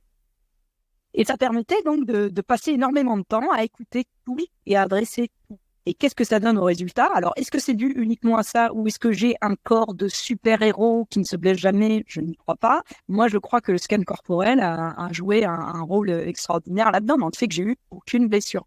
Tu vois, c'est marrant l'anecdote sur la cloque parce que moi, au 3e jour, j'ai senti une douleur au niveau du tendon d'Achille à gauche. Alors que pendant toute ma prépa, c'était à droite que ça couinait. Mais là, au 3e jour, c'était à gauche. Pour l'histoire, je l'ai tenu jusqu'au jour 23 quand j'ai rencontré un super kiné à Salon de Provence, Charles-Henri Mollet, qui m'a réglé le problème en 2 jours, en 2 séances, parce que ça tombait le jour où j'avais pris un jour de repos, justement. Bref. Et donc, j'avais mal à ce tendon d'Achille. Et puis, je crois que ça a un petit peu éludé tout le reste des signaux que m'envoyait mon corps. Et au 15e jour, je crois que c'est ça, 31 mai, au 18e jour, je sens un truc bizarre dans ma chaussure à droite. Puis, j'enlève la chaussure. Pourtant, j'ai des chaussettes 5 doigts, tu sais, donc c'est le genre de chaussettes, tu les mets. Bon, là, sur le défi, ça s'enfilait assez facilement. Hop, j'enlève la chaussure, j'enlève la chaussette, et là, qu'est-ce que je découvre? J'ai juste un ongle qui a sauté, comme ça, paf! Et en fait, a priori, j'avais une grosse cloque au niveau en dessous de l'ongle, qui s'est formée en dessous de l'ongle, et puis ça a gonflé, puis ça a fait sauter l'ongle, et puis voilà, mais il n'y avait pas de douleur entre temps. Donc, pour revenir sur l'histoire des signaux complètement ignorés, mais t'imagines le nombre de signaux que j'ai ignorés, parce que la cloque, qui pousse l'ongle qui saute, et une fois que l'ongle a sauté, j'ai fini comme ça, et je ressentais pas de douleur. Mais est-ce que je ressentais pas, ou est-ce que mon cerveau n'écoutait pas ce signal-là? Bref.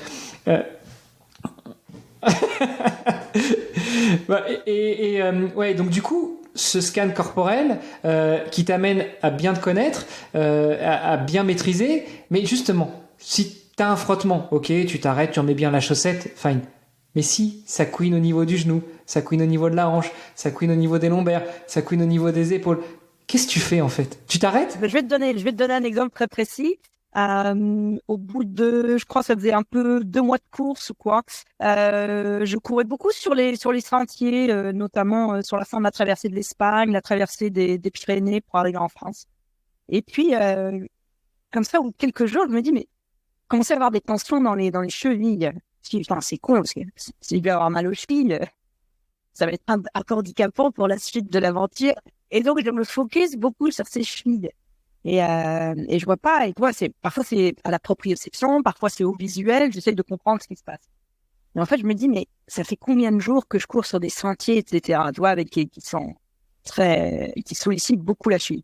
Je dis, écoute, je vais voir, je vais changer un peu mon itinéraire, je vais revenir sur de la route pour les quelques prochains jours et voir si ça va. Et je reviens sur la route et ça va mieux. Et puis, ça va mieux, mais c'est pas parfait. Et je me dis, bon, il faut en prendre soin de cette cheville. Je ne veux pas qu'on arrive à une blessure. Et là, je me rends compte que ça fait quand même déjà plus de 2000 kilomètres que je suis sur la même paire de chaussures.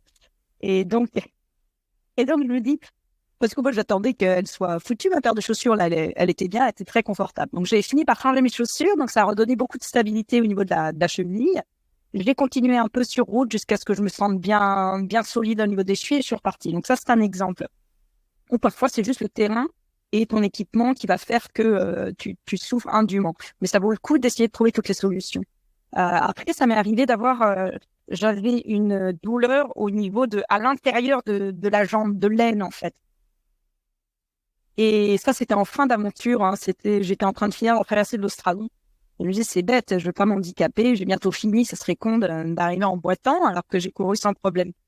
Et donc, on réfléchit, et en fait, sur la fin de la traversée de l'Australie, j'avais perdu beaucoup de poids. C'est bizarre, mon poids était stable pendant toute l'aventure. Et genre, sur le dernier mois et demi, j'ai dû perdre 5-6 kilos.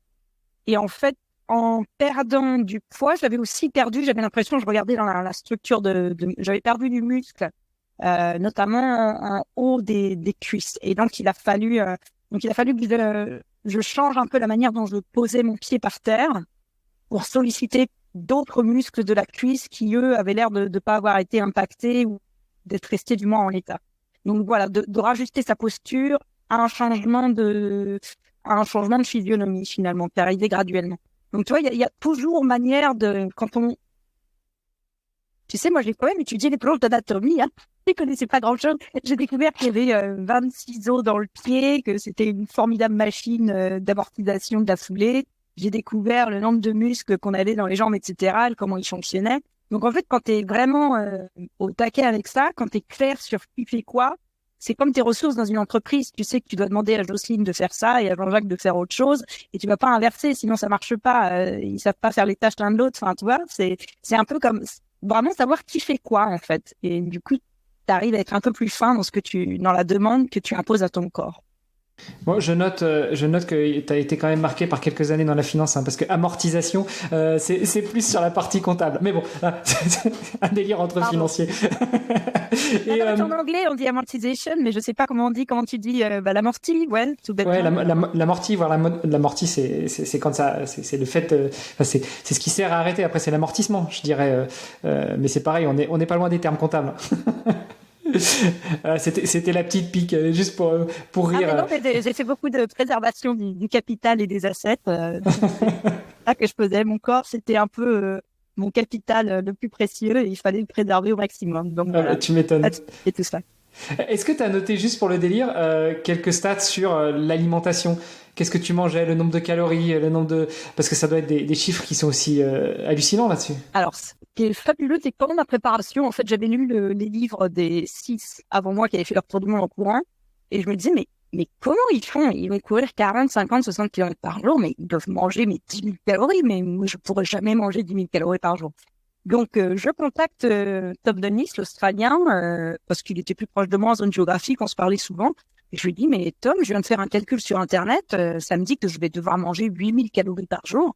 Je dis, je vais jamais y arriver, comment tu faisais? Et puis, il se marre, il rigole, il me dit, non, mais t'inquiète pas, laisse faire, ça se fera intuitivement. Je me dis, bah, il est gentil, mais enfin, quand même. Et donc, du coup, je suis partie dans mon tour du monde. Et en fait, tu te rends compte et ça aussi, j'aurais aimé que ça soit suivi par l'INSEE, mais ça n'a pas pu se faire, peut-être dans une prochaine aventure. En fait, mon nombre de calories, il a rarement dépassé 2 à 3 000 calories par jour. C'est ça qui est fabuleux. Et non seulement il a jamais dépassé 2 à 3 000 calories par jour, mais il n'y avait aucun limite. C'est-à-dire, t'es en Europe, déjà ton régime alimentaire, il varie à chaque pays, parce que tu ne manges pas la même chose au Portugal que dans le sud de la France, qu'en Belgique ou qu'en Turquie. T'arrives aux États-Unis, tu traverses le Big Midwest. Pendant 3000 kilomètres, tu n'as que des pizzas congelées et des burgers congelés. T'arrives en Amérique du Sud, alors là, c'est what not. T'arrives... Je veux dire, tout est complètement... Le régime alimentaire change en permanence, il n'y a aucun... Et en fait, il n'y a aucune... Ce qui est formidable, c'est qu'il n'y a aucun changement dans ma performance de course. Ma vitesse est la même sur chacun des continents. J'étais à peu près à 9,2, tu vois, pour être précis, 9,2 km/h de moyenne sur chacun des continents. ça n'a pas varié. Et le régime alimentaire, il a été mais aux antipodes en permanence. Donc pour moi, c'est un mystère et en même temps, c'est aussi ce qui est fabuleux avec le corps humain, sa capacité d'ajustement, d'adaptation qui est folle. Mais j'aurais bien aimé comprendre, j'aurais bien aimé que ça soit analysé. Et dans une prochaine aventure, j'aimerais bien donner mes données à quelqu'un qui peut en faire quelque chose scientifiquement. Bon, on a eu l'occasion d'interviewer certaines personnes de l'INSEP, je te filerai quelques contacts, mais je pense que tu en as bien plus que moi. Mais c'est marrant ce que tu dis, tu vois, autant je te disais sur la partie scan corporel, je pense que je suis très mauvais. Par contre, sur la partie nutrition, alimentation, j'ai remarqué que en fait, même si tu t'écoutes pas forcément, ton corps non seulement il régule, mais il régule aussi à l'envie. C'est-à-dire, au fur et à mesure où tu avances dans ton défi, tu vas avoir des envies, et même si tu te dis, bah, à la limite, une pizza, c'est peut-être pas la meilleure chose à manger maintenant, mais en fait, ton corps, il te dit, là, j'ai envie d'une pizza, j'ai envie d'un truc, et finalement, c'est ce dont tu avais besoin. Oui, il y a une anecdote rigolote, hein. D'ailleurs, j'en parle un peu dans le livre. Moi, j'avais une tradition à chaque fin de course, c'était toujours ma pinte de bière, quoi. J'avais ma pinte de bière à chaque déjeuner, quoi. Et en fait, est-ce qu'elle a contribué à quelque chose, cette pinte de bière? Probablement. D'une part, elle apporte pas mal de calories. D'autre part, c'est du carbe quand même. Et puis, l'alcool, est-ce que ça aide pas un peu à détendre un peu les muscles? Voilà, je sais pas. Mais il y avait cette tradition. Donc, j'ai goûté toutes les bières du monde. J'ai fait quand même, je pourrais écrire un petit bouquin là-dessus d'ailleurs. Mais, et c'était une tradition qui m'a pas lâchée. Et voilà. Donc, toi, on n'est pas dans l'alimentation du sportif réglé au gramme près et au carbe près, quoi. Voilà. Ouais, bah. T'étais dans une autre forme de performance. Tu cherchais pas à faire un record du monde sur le Tour du Monde. Alors déjà, avec les confinements au milieu, t'aurais eu un peu du mal. Tu disais? Mais j'ai quand même 2 records du monde. Oui, oui. Le record du monde du Tour du monde courant le plus rapide et je suis la première fois à avoir traversé 4 continents en entier. Mais effectivement, j'allais pas chercher ça. Comme tu le dis, c'était pas la performance. Puis même dans cet exercice-là, on va pas faire son meilleur marathon tous les jours, ça n'aurait aucun sens. Donc effectivement, tu as tout à fait raison, c'est pas du tout cette performance-là dans laquelle j'étais. Non, c'était pas la performance dans la recherche d'un temps, d'une chose particulière. Donc, ça peut se comprendre aussi que tu laisses, entre guillemets, libre cours à tes envies et aux besoins de ton corps sans chercher absolument à tout millimétrer. J'imagine que sur le sommeil, c'est pareil. Tu te couches de toute façon quand tu cours un marathon par jour. Au bout d'un moment, tu tombes tout seul. Hein. Mais t'étais pas non plus là à millimétrer ton sommeil. Non, alors ce qui est marrant, c'est qu'au début, justement, le sommeil, c'est ce qui a été le plus, qui a connu le plus de changements. Avant que quand je travaillais dans la finance, je dormais en moyenne 5 heures par nuit.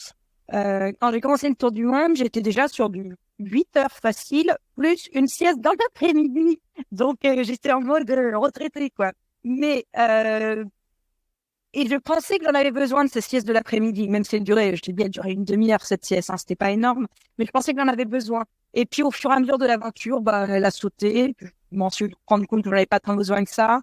Et puis, quand je suis arrivée au niveau des États-Unis, où il y avait quand même pas mal de nuits de camping, alors, au milieu des parcs naturels sauvages, avec les ours à côté et tout, donc, on dort moins bien, hein, avec des petites nuits quand même, je vais pas vous le cacher, mais, et donc, en fait, le sommeil, au début, je pense que c'était un gros facteur d'ajustement. Et puis progressivement, au fil des mois, au fil des années, il est revenu plus ou moins. Bon, je faisais quand même pas 5 heures par nuit, mais j'étais plus sur du 7 heures par nuit et ça passait quand même. C'est tellement excellent parce que c'est vrai qu'on pourrait dire au fur et à mesure des heures, au fur et à mesure des jours, carrément au fil des années pendant ton défi. C'est ça, mais c'est pas la même ligne de temps. Ouais, c'est clair, c'est pas la même ligne de temps. De tout ça, tu nous as dit que t'en as ressorti plein de choses, plein de souvenirs. Évidemment, un livre, on est revenu un petit peu dessus, aux éditions Calman Levy, ce qui est pas mal quand même, hein, comme éditeur. Et puis tu nous as glissé aussi, comme ça, je te dis que je l'avais posé, mais tu l'as redit de toute façon, qu'il y avait peut-être d'autres défis, d'autres projets, des choses aussi énormes. Aussi énorme, je sais pas, parce que bon, est-ce que j'irais refaire un tour du monde? Enfin, franchement, hein, si j'en avais les moyens financiers, je repartirais sans problème, refaire un tour du monde en prenant une autre ligne, hein, parce que j'ai traversé par exemple les US de Seattle à New York. Moi, ça me dérangerait pas de faire de la Californie à la Floride. Ça serait tout le temps une nouvelle expérience. Mais non, enfin, je pense pas repartir sur autant d'années, du moins pas dans l'immédiat. En revanche, c'est vrai que j'ai traversé 4 continents peuplés en courant, de part en part. Et donc, il en reste 2, que sont l'Afrique et l'Asie. Alors, c'est vrai que c'est des continents qui, géopolitiquement, sont quand même pas simples. Parce que là, si on parle de l'Asie, par exemple, partant des rives du Bosphore où je m'étais arrêtée, il faut aller traverser soit la Russie, donc a priori non, tous les pays en stand, donc il y a quand même pas mal de Kazakhstan, Pakistan, etc. C'est quand même compliqué. Donc, l'Asie, pour moi, est encore un petit peu plus compliquée. J'attends que la situation se dégage un peu. En revanche, l'Afrique, j'ai trouvé une ligne de traversée, que pourtant, l'Afrique, c'est pas simple, hein. Il y a encore le Congo, il y a encore, il y a mille conflits, mille problèmes en Afrique. Mais j'ai trouvé une ligne qui permet de le traverser d'un océan à l'autre en faisant 4-5 mois de course. Et bon, si la situation géopolitique change pas, j'aimerais que ce soit mon projet de 2025. Donc, qui me laisse quand même le temps de me remettre un petit peu à flot financièrement sur l'année 2024. Et puis, voilà, ce serait une aventure plus courte. Tu vois, on parle de 4 mois, 5 mois. Mais pour moi, c'est la même chose. Tu parles de tous ces souvenirs que j'ai sur tout ce qui reste. Moi, s'il y a une chose qui reste de tout ça, c'est la valeur incroyable qu'il y a à aller dans le monde. Et à y aller, il n'y a pas besoin d'être aux antipodes, hein. Comme toi, tu as traversé de la France, elle est extraordinaire. Il y a une valeur, tu as appris quelque chose sur la France. Tu vois la France différemment, tu en as vu toute sa beauté, toute sa richesse, tu en as vu l'accueil des habitants, tu en as vu tout ça. Et en fait, cette expérience-là, on la renouvelle à l'infini quand on y va, et encore quand on y va en courant, plus à nu devant tout, devant le monde, devant les gens, devant tout. Et donc, on en reçoit beaucoup plus en retour. Et donc, c'est cette valeur-là d'y aller et d'aller chercher du monde quelque chose d'autre que ce que je peux en recevoir si je reste sur mon canapé toute la journée, à regarder des émissions du monde entier à la télé. Tu vois, et c'est ça qui est pour moi qui est intéressant. Et cette valeur-là, je pense que maintenant, elle est complètement ancrée en moi. J'aime la partager, j'essaie de l'expliquer et c'est ce qui me guide. Ouais, il y en aura d'autres projets, bien sûr, j'espère, tant que je suis encore en pleine santé, ouais. Tiens, d'ailleurs, tu dis en pleine santé, ça me fait réagir. Est-ce que tu crois que ce genre de défi, ça permet de garder la forme, de garder la santé? Souvent, on entend dire, ouais, le sport, trop de sport, ça nuit à la santé. Bon, souvent des gens qui pratiquent pas, c'est peut-être un peu de jalousie aussi, mais est-ce que tu crois que de tels défis, ça permet justement de garder la santé? Je parle de la santé physique, hein, pas forcément de la santé mentale, parce que là, on l'aura bien compris, ça décuple la santé mentale, évidemment. Moi, j'ai vraiment des certitudes à ce niveau-là. C'est que d'une part, d'avoir couru comme ça pendant 2 ans et demi, et le fait aussi que j'ai pas eu de blessure, la test, hein, d'une certaine manière, ça a renforcé, dans mon cas, ça a renforcé la solidité de tous le soin de mes articulations, de mes os, de ma structure musculaire, etc. Ça, j'en suis convaincue. Et je suis convaincue aussi que ça a complètement surboosté mes réponses immunitaires. Je n'ai rien attrapé en ces 2 ans et demi. Et alors, là où c'est super drôle, donc j'ai même pas eu un rhume, j'ai rien eu, quoi. Et pourtant, hein, j'ai traversé tous les climats, toutes les contrées. Et je crois que c'est à 2 semaines de l'arrivée sur Sydney, donc à 2 semaines de la fin de l'aventure, je chope le Covid en sortant de Melbourne. Donc il me restait plus que Melbourne, Sydney à faire. Et là, on fait un test, hein, parce qu'il y a la copine chez qui on était, chez qui on avait résidé quand on était à Melbourne, nous envoie un message en me disant, je suis désolée, vous venez de partir, mais je viens de tester positif au Covid aujourd'hui. Donc on se précipite dans une pharmacie, on fait un test, boum, Covid. Et en fait, j'ai eu une demi-journée de symptômes. C'est fait. Et je pense que, et peut-être c'est marrant parce que si tu te rappelles bien, à l'UTMB de l'an dernier, Kylian Jornet l'avait fait, il l'avait gagné, alors qu'il avait le Covid, je crois, ou il l'avait eu juste avant, enfin un truc de fou. Et je pense aussi que lui, il fait partie des gens, alors on n'est pas tous à la même enseigne, hein, il y a des sportifs qui peuvent être frappés de plein fouet aussi par des maladies, mais dans mon cas propre, je pense que ça a complètement boosté mon système immunitaire, c'est une certitude. Donc, dans mon cas, parce qu'on peut pas généraliser, tu vois, c'est des sujets qui sont trop. On a vu des athlètes être frappés de de plein fouet par le Covid ou d'autres maladies. Donc il y a jamais d'immunité garantie, mais je trouve que voilà, si c'est fait intelligemment et puis si on a aussi les bons gènes, je pense que avoir les bons gènes c'est aussi très essentiel. Merci papa, merci maman pour ça quand même. Et depuis que tu es arrivé, est-ce que tu as été malade? Parce que moi, j'ai pareil, hein, pendant toute la prépa, pendant le défi, rien. Ouais, peut-être un petit rhume, mais comme toi, qui a duré une demi-journée, quoi, une demi-après-midi. Et par contre, il y a 15 jours, je me suis tapé un rhume, et pendant 15 jours, je crois que j'ai rattrapé 3 ans où j'avais pas été malade. Oui, c'est ça. J'en ai eu un comme ça l'hiver dernier, donc sur le retour du Tour du Monde, en fait, des 3 mois que j'étais revenue, j'en ai pris un qui m'a bien terrassé, et je me suis dit, tiens, ça c'est une petite revanche. Et c'est vrai qu'en même temps, j'avais complètement je courais plus 40 km par jour, je courais 3 fois par semaine quand c'était une bonne semaine, donc j'avais complètement, j'imagine que toutes mes défenses immunitaires se sont ramassées. Elles ont dit bon, on n'a plus besoin de nous, on s'en va. Donc, et voilà ce qui est arrivé. Mais Non, mais de manière générale, c'est quand même bon pour la santé, on peut dire. Ouais, ça me rassure, hein. Ça veut dire que je suis pas le seul à avoir arrêté brusquement après ma ligne virtuelle et puis à te se dire un petit peu le premier mois, tu te dis bon, ouais, c'est normal, quoi. Faut essayer de récupérer. Puis après, tu te dis bon, peut-être que je me bouge quand même. Oui, c'est ça. Ça met un peu de temps, mais faut laisser faire des choses naturellement. Tu sais, c'est aussi finalement, même si on l'a très bien vécu, c'est quand même quelque chose qui nous a beaucoup demandé, c'est beaucoup c'est pas juste le physique, hein, aussi, c'est toute l'énergie intellectuelle qu'on met pour y arriver, pour s'insuffler cette discipline au quotidien. Donc, au bout d'un moment, tu vois, tu t'as envie de te dire, oh, c'est pas grave, si le corps a envie de prendre 1, 2, 3 mois, c'est pas grave. Tu vois, dans le grand truc, dans le grand ordre des choses, tu retrouveras ton amour de la course à pied et tu y reviendras naturellement. Donc, c'est pas très bien. C'est excellent parce que les ordres de grandeur chez toi sont pas les mêmes. Écoute, d'habitude, on termine l'épisode de ce podcast qui s'appelle Devenir triathlète en demandant comment devenir triathlète. C'est une question à laquelle tu as déjà répondu dans les premiers épisodes, donc je vais pas te la refaire. Par contre, malgré toute la dose d'inspiration que tu nous as délivrée, je voudrais te demander encore, à ton avis, quelqu'un qui aurait une idée d'aventure, une idée de défi, et encore une fois, une aventure, ça peut être juste de sortir de chez soi. Comment est-ce qu'on peut se préparer? Comment est-ce qu'on se met dans ce mindset? Comment est-ce que on fait ce premier pas pour aller vers son aventure? Alors moi, je suis très pragmatique, comme tu nous l'as dit plus tôt. Tu l'as remarqué, je viens du monde de la finance. Et moi, en fait, quand j'ai un objectif, quand j'ai un rêve, la manière que j'ai d'arriver à ce rêve, c'est d'aller construire le plan. Le pont entre le réel et l'imaginaire, entre ce qui est dans mon esprit et le rêve que je veux atteindre. Et donc, je vais m'atteler à ce plan. Si mon plan, c'est de réussir à faire un tour de 5 km en courant, alors que toute ma vie, je l'ai passé à pas faire de sport, justement, et ben, je vais y aller doucement et je vais mettre ça sur le papier. Je vais mettre, tiens, pendant les 2 premières semaines, tu vas juste aller faire entre 500 mètres et 1 km par jour, marchant, courant, c'est pas grave, t'alternes. La 3e à la 4e semaine, tu vas faire, et je vais faire comme ça quelque chose de progressif. Et une fois que je l'aurai sur le papier, c'est comme si j'avais mon plan de route, en fait. Enfin, moi, personnellement, c'est comme ça que je fais parce que c'est une chose qui me rassure. Après, les plans, ils volent en éclats, hein, pour X ou Y raison, parce qu'on va plus vite, parce qu'on va moins vite, parce qu'il y a le Covid qui arrive, ou je sais pas quoi.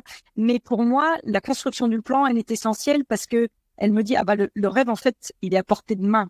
Il y a un passage, il y a un pont qui existe. Moi, c'est comme ça que je fais. Mais tout le monde n'est pas branché pareil, mais c'est le seul conseil que je te peux donner. Bah écoute, merci beaucoup. Déjà, je t'ai appelé par ton nom et ton prénom, mais t'as un petit surnom quand même dans le monde de la course à pied. C'est ça. Et d'ailleurs, mon blog, hein, mon site internet était basé sur ce surnom. C'est parce que mon nom, c'est Marie Léoté, mais à l'étranger, ça devenait souvent Lutti. Et donc, bah voilà, les gens ont fini par m'appeler Louti, L-O-T-I-E. Et donc, c'est comme ça qu'on me retrouve sur Internet et notamment tout mon carnet de voyage qui est en ligne et disponible. Et n'oubliez pas non plus le livre Le monde sous mes pieds. Voilà, justement, j'allais te demander où est-ce qu'on te retrouve si on veut rester en contact avec toi et puis même si on veut lire tes histoires. Donc, c'est ton histoire pour l'instant. Peut-être que tu écriras d'autres livres pour trouver le fil rouge avec tous tes défis, toutes tes histoires et notamment cette traversée de l'Afrique, peut-être cette route que tu as trouvée. Donc, sur les réseaux, c'est l'outil runner et puis le livre Le monde sous mes pieds. C'est ça, c'est exactement ça. En tout cas, j'aimerais bien vous retrouver. De toute façon, on se reparlera d'ici là, mais défi Afrique 2025. Donc voilà, c'est dans les tuyaux. Je note. Et puis si tu retournes à l'Armitière, à Armand, je te l'ai dit, moi je suis rouennais à la base, donc si tu y retournes, fais signe et puis on verra si on arrive à se croiser là-bas ou ailleurs, hein, peut-être un jour pour repartager à nouveau un peu de course à pied ensemble. Super, bah écoute, merci beaucoup Marie, on te souhaite une bonne continuation, encore plein de belles foulées et puis on suivra avec attention ce projet en 2025. Super, merci beaucoup Manu, un plaisir de parler avec toi, merci. Merci d'avoir écouté cet épisode jusqu'au bout. N'oubliez pas de rejoindre notre groupe Facebook pour discuter avec les invités, commenter et poser vos questions et Olivier et moi nous vous répondrons dans un prochain épisode. À la semaine prochaine, salut les sportifs.